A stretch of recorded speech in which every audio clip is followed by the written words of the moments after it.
ആ നൈറ്റ് ബാറിന്റെ ഫ്രണ്ടിൽ നിൽക്കുന്ന സെക്യൂരിറ്റി ആണ് ഇവൻ എന്നാണ് ഒരു സെക്യൂരിറ്റി അല്ല, ബൗഞ്ചേഴ്സ് ആണ്. ബൗഞ്ചേഴ്സ് എന്നല്ല അവരെ പറയുന്നത്, ബൗഞ്ചേഴ്സ്. ലുട്ടാപ്പിയുടെ കുന്തത്തിന്റെ മുനയിൽ നാരങ്ങ കുത്തിയ പോലെ ആവും. ആണോ? അതെന്ത് എന്താ ഒന്നുകൂടെ പറഞ്ഞു? Bar dance. ആരാ പറഞ്ഞ കേരളത്തിൽ എല്ലാരും കഴിഞ്ഞു? ഇനിയും ഉണ്ടടേ, വരുന്നുണ്ട്, വന്നോണ്ടിരിക്കുന്നു. ഇപ്പൊ കേരളത്തിലല്ലേ, വരുന്നുണ്ടടേ. കേരളത്തിൽ ഒരുപാട് പേരുണ്ടോ? എന്തോന്ന് കേരളത്തില് ഈ ചോദിക്കുന്ന ചോദ്യം ഇതാണ്. മനസ്സിലായി, ഉണ്ടെന്നേ, ഒരുപാട് പേരുണ്ട്, ഇഷ്ടം പോലെ പേരുണ്ട്. ആരാ പറഞ്ഞില്ല? നീയും കൂടെ ഇനി, അതായത് ഈ പറഞ്ഞ കമന്റ് ഉള്ളവനും കൂടെ ഉണ്ട്. ഓക്കെ, തൃപ്തിയായില്ലേ അവന്? ചേട്ടാ കയ്യിൽ പല്ലി തൂങ്ങി കിടക്കുന്നു, തട്ടിക്കട. പല്ലി അല്ലടാ, രേണുസുതി ആയിരിക്കും തൂങ്ങിക്കിടക്കുന്നത്. പല്ലി അല്ല, ഇത് രേണുസുതിയാ. മനസ്സിലായോ? അടുത്ത കമന്റ് ഇതാണ്, ആഫ്രിക്കൻ സുധിച്ചേട്ടൻ. എല്ലാം പാവം സുധിച്ചേട്ടന് വേണ്ടി മാത്രം. ആഫ്രിക്കൻ സുധിച്ചേട്ടൻ അല്ലടാ മക്കളെ, അത് സുധിച്ചേട്ടൻ നമ്മുടെ നാട്ടിലെ സുധിച്ചേട്ടൻ. എന്റെ ഹസ്ബൻഡാണ് സുധിച്ചേട്ടൻ. മരിച്ചു പോയിട്ട് 2 വർഷം പിന്നിട്ടു. ഇത് ആഫ്രിക്കയിലെ മിക്കിയാണ് കൂട്ടാ. ഇനി ഉണ്ടോ? ഒരുപാടുണ്ട്. ഓക്കെ, ചേച്ചി ഇങ്ങള് താങ്ങൂല, ജയിച്ചാലും കളി നിർത്താത്ത ടീംസ് ആണ്. ഇപ്പോ പറഞ്ഞു ഉദ്ദേശിക്കുന്നത് ചേച്ചി ശരിക്കും അങ്ങനെയാണോ? താങ്ങൂല, ചേച്ചിക്ക് താങ്ങൂല, കളി നിർത്താത്ത ടീംസ് ആണ് അവര്. എന്റെ പൊന്നു കുഞ്ഞ, നീ ഇല്ലേ, നീ ഇപ്പൊ പറഞ്ഞ കമന്റില് നിന്റെ മോന്ത തലയെ കൂടാണ് ഞാൻ നിർത്ത്. നീ എന്റെ കിച്ചുവിന്റെ ഏജ് ആയിപ്പോയി. എന്നാ വൃത്തികെട്ടതാടി നീ. ഇതിനാണോ നീയൊക്കെ എന്നെ വിളിച്ചു വരുത്തിയത്?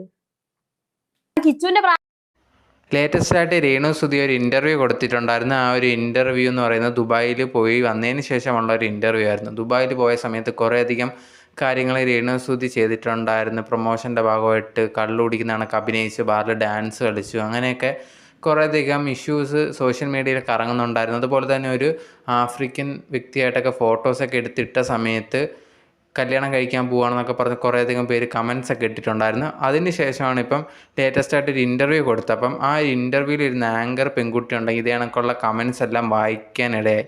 ആ ഒരു കാര്യങ്ങളാണ് നിങ്ങൾ ആദ്യമേ കേട്ടിട്ടുണ്ടായിരുന്നത്.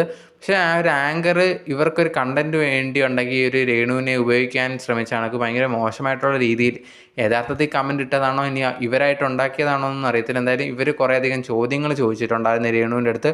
അവസാനം ചോദ്യങ്ങളിങ്ങനെ ചോദിച്ച് ഭയങ്കരമായിട്ട് മോശമായി വന്ന സമയത്ത് രേണു പ്രതികരിക്കുകയാണ് ചെയ്തിട്ടുണ്ട്. ഇതിനാണോ എന്നെ വിളിച്ച് വരുത്തിയത്?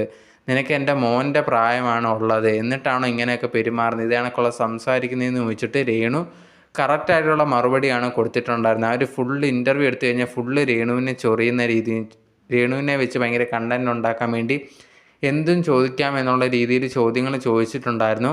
എന്തായാലും അതിനൊക്കെ മറുപടിയായിട്ടാണ് രേണു തിരിച്ച് സംസാരിച്ചിട്ടുണ്ടായിരുന്നു. എന്തായാലും ഇതിനു മുമ്പ് ഇതേ കണക്ക് ഒരു ഇൻ്റർവ്യൂവിലൊക്കെ രേണു പോയിട്ടുണ്ടായിരുന്നു.